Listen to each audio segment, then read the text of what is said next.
Tech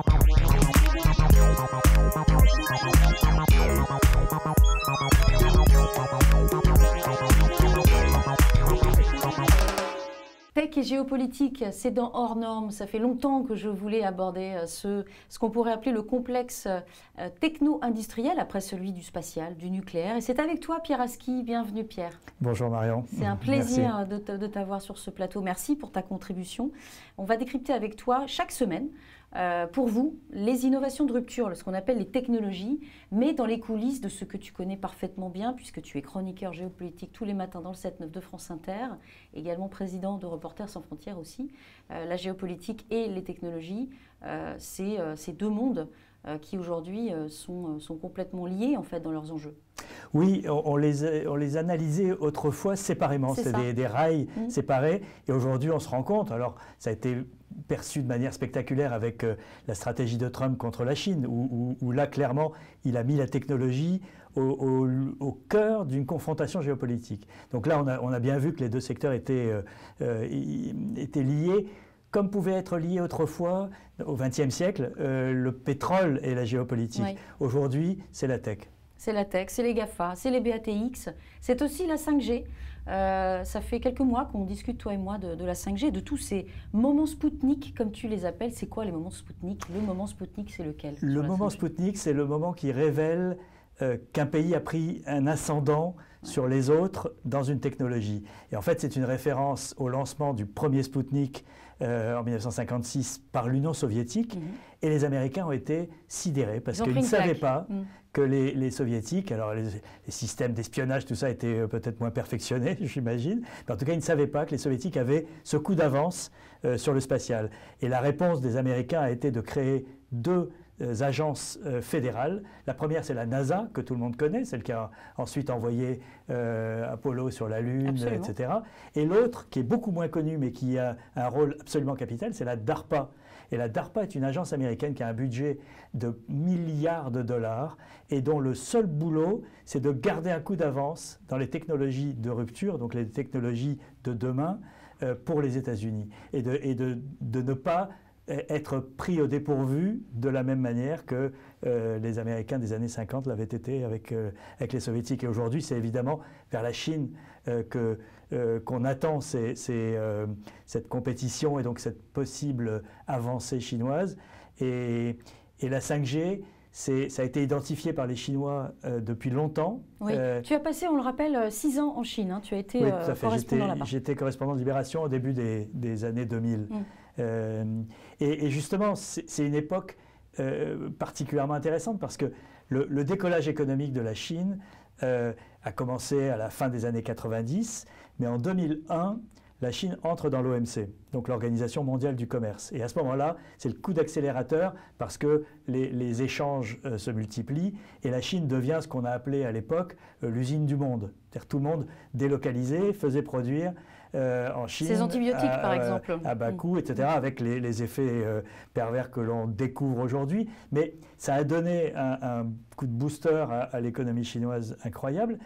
Mais ce qu'on a sans doute sous-estimé à l'époque, et je pense que c'est ce qu'on paye aujourd'hui, c'est qu'on n'a pas compris que la Chine, c'est une grande puissance historique, empire du milieu, et qui a été une grande civilisation. Et aussi une grande puissance innovante à l'époque. Il y a la poudre, pour ne citer que le plus connu, et qu'elle ne se contenterait pas de faire de la sous-traitance de nos t-shirts à 1 euro ou de nos produits bas de gamme, et qu'elle voulait couvrir l'ensemble du champ de la production, donc du plus simple au plus sophistiqué.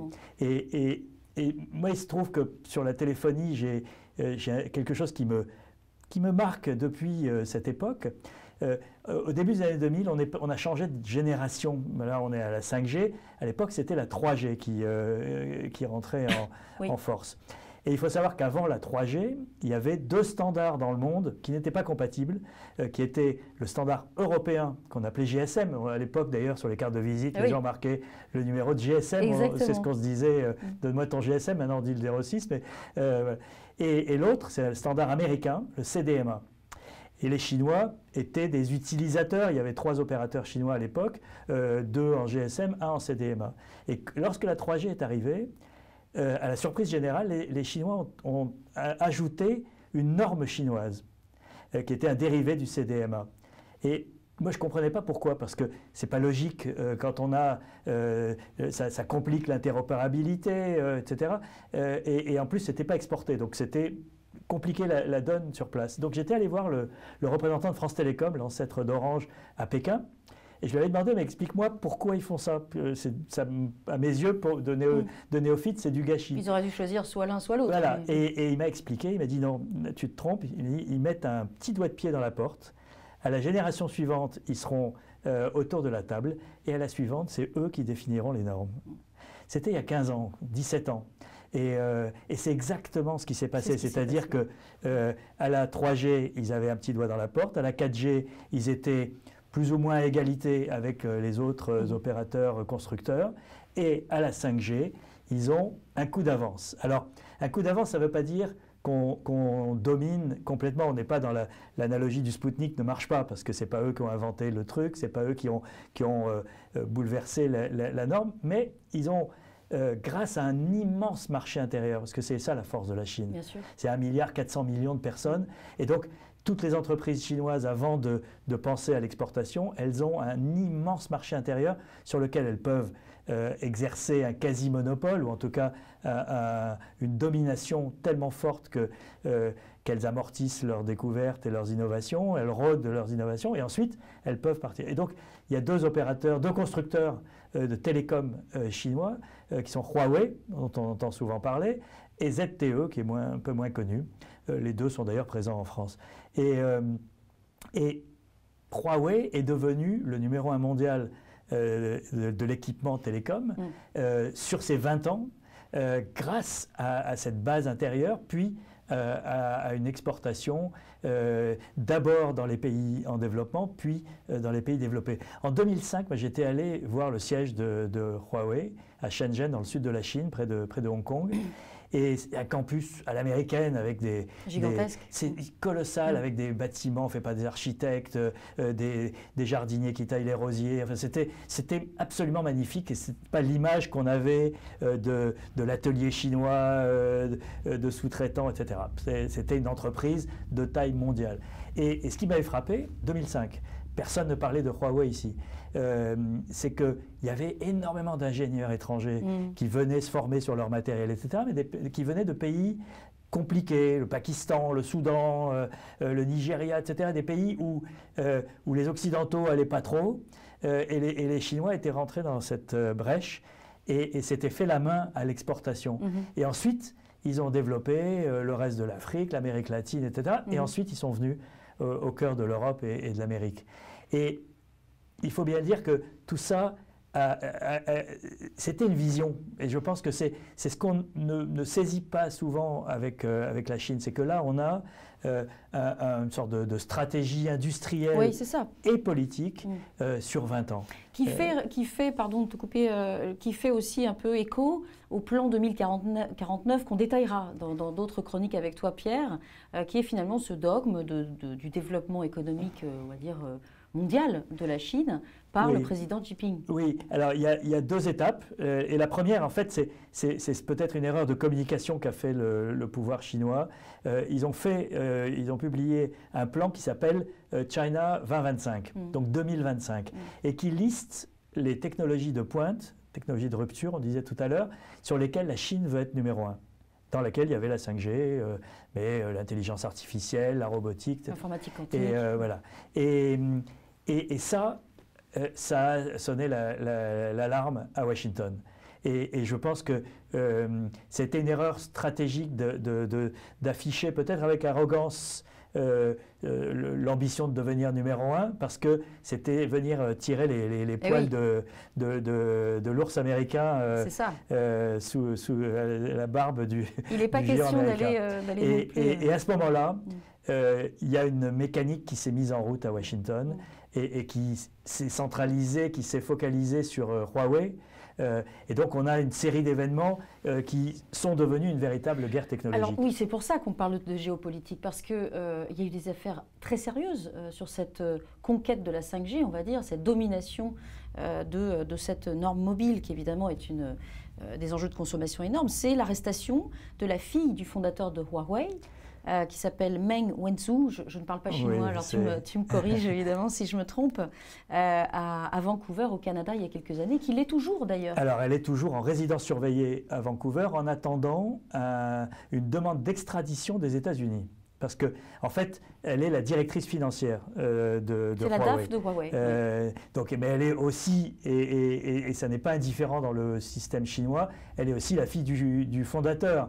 C'est-à-dire que c'est un double symbole. C'est une dirigeante puissante de l'entreprise, mais c'est aussi la fille du chef. Et elle est accusée par les Américains, qui ont un dossier très solide, d'avoir contourné les sanctions contre l'Iran et d'avoir vendu du matériel interdit à l'Iran avant l'accord nucléaire. Donc on est dans un cadre qui est juridiquement assez solide pour les Américains parce que ce sont des sanctions des Nations Unies, ce ne sont pas des sanctions unilatérales américaines. C'est ça. Et donc elle est depuis 2 ans avec un bracelet électronique chez elle. Elle a une villa absolument somptueuse à Vancouver, mais elle se bat contre cette procédure d'extradition parce que si elle est extradée aux États-Unis, elle risque des années de prison. Et, voilà. Et cette affaire a crispé toute la géopolitique autour de la 5G parce que ça a été perçu à juste titre par les Chinois comme une tentative de mettre un coup d'arrêt à l'expansion qui semblait irrésistible de Huawei. Depuis, Huawei a été interdit du marché américain.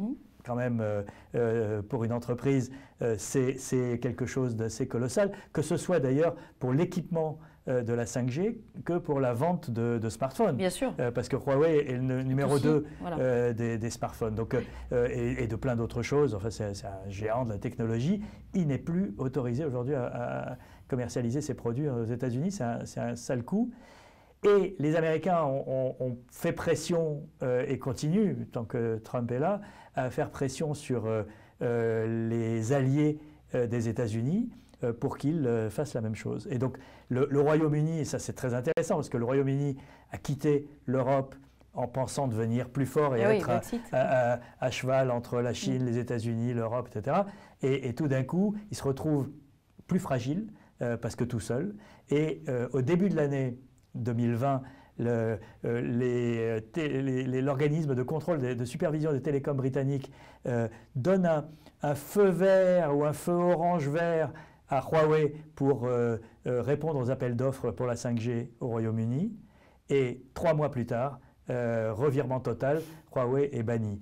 Et on sait que c'est sur pression des Américains. L'Australie a fait de même, etc.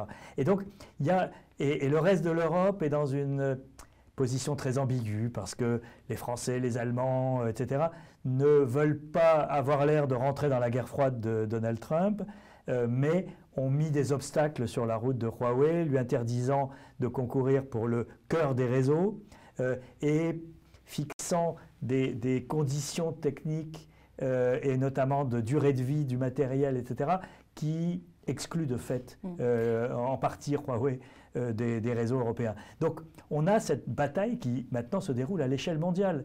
Et le seul truc, c'est que les Américains s'y sont pris sans doute trop tard. C'est-à-dire que Huawei est aujourd'hui un géant qui est, par exemple, maître de l'équipement en Afrique. Huawei a cette caractéristique, c'est un géant mondial absolu. Comme je le disais, ils ont signé, je crois, dans 42 pays d'Afrique pour installer la 5G. 42 sur 50, c'est un quasi-monopole à l'échelle du continent qui est voilà, il y a 2 milliards de personnes à équiper, c'est absolument monstrueux. Alors, je reviens sur la thématique, Pierre, pour terminer. La Chine a-t-elle gagné la partie de la 5G alors? Oui ou non? Alors, elle a certainement un coup d'avance, c'est-à-dire qu'aujourd'hui, ça a été annoncé la semaine dernière, la Chine a installé 700 000 stations de transmission de 5G dans le pays, c'est-à-dire plus que le reste du monde réuni. Alors bon, les chiffres sont toujours impressionnants en Chine parce qu'ils sont très nombreux, mais quand même, la performance est absolument colossale. Et il y en aura à terme, d'ici 3 ans, 10 millions de stations. pour couvrir l'intégralité du territoire. Donc, donc il y a déjà 180 millions d'appareils connectés à la 5G en Chine. Nous, on est en train de démarrer à une toute petite échelle l'expérimentation de la 5G d'une certaine manière. Eux, ils sont déjà passés à la phase industrielle. Donc, ils ont un coup d'avance. Mais je ne pense pas qu'on puisse dire qu'ils aient gagné la partie parce que ils ont aujourd'hui, Donald Trump leur a mis des bâtons dans les roues, leur a mis une série d'obstacles. Ils ont été un peu freinés. Et ils ont été extrêmement freinés. Et maintenant, la question, c'est de savoir qu'est-ce qui va se passer avec Biden. Alors c'est ça, c'est ce que j'allais te dire pour conclure. C'est la grande question parce que c'est la clé. Moins de tweets virulents quand même. Ça, c'est clair. Un autre style, ça c'est certain. Il n'y aura pas moins de confrontation au sens où il y a un consensus aujourd'hui à Washington, démocrates et républicains, qu'il faut encadrer, peut-être freiner, peut-être casser l'expansion chinoise. Il y a des options différentes, mais en tout cas, il n'y aura pas moins de confrontation. En revanche, Tony Blinken, qui est le nouveau secrétaire d'État, le futur secrétaire d'État, donc le chef de la diplomatie de Joe Biden, a dit qu'il était contre le découplage des deux économies. Ça, c'est important. C'est un concept très important parce que Trump voulait découpler, c'est-à-dire détacher les États-Unis et la Chine. La grande différence entre la guerre froide de Est-Ouest de l'époque soviétique et ce qui s'est mis en place ces 2 dernières années avec la Chine, c'est qu'avec l'Union soviétique, il n'y avait pas d'échange économique. Il y avait très peu d'interaction économique. Oui. Voilà. Avec la Chine, c'est exactement l'inverse.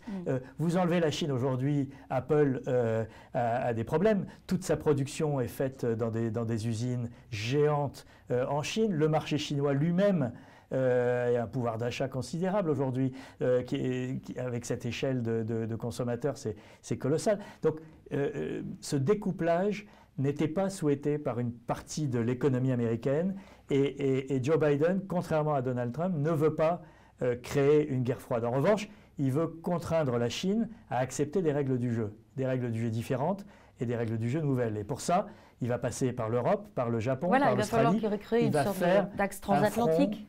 Des démocraties ou des pays non chinois, d'une certaine manière, en tout cas des puissances économiques qui ont les mêmes problèmes vis-à-vis de la Chine, et que c'est comme ça que ça va se passer.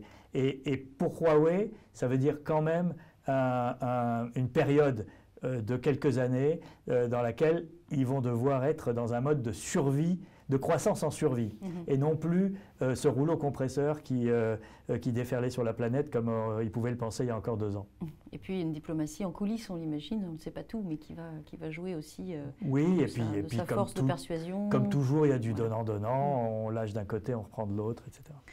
On va en parler souvent, évidemment, de la 5G avec toi, Pierre. On en reparlera, qui fera évidemment d'autres sujets d'actualité. On parlera évidemment d'autres technologies et ces coulisses géopolitiques. Un grand merci, Pierre, pour être venu sur ce plateau pour la première fois. J'espère que ravi de découvrir Hors Normes. Hors Normes, exactement. Pierre Aski à retrouver dans Hors Normes et sur France Inter chaque matin aux alentours de 8h10, je crois. 8h17, c'est très précis. Oui. Merci, Pierre. Merci. À la semaine prochaine.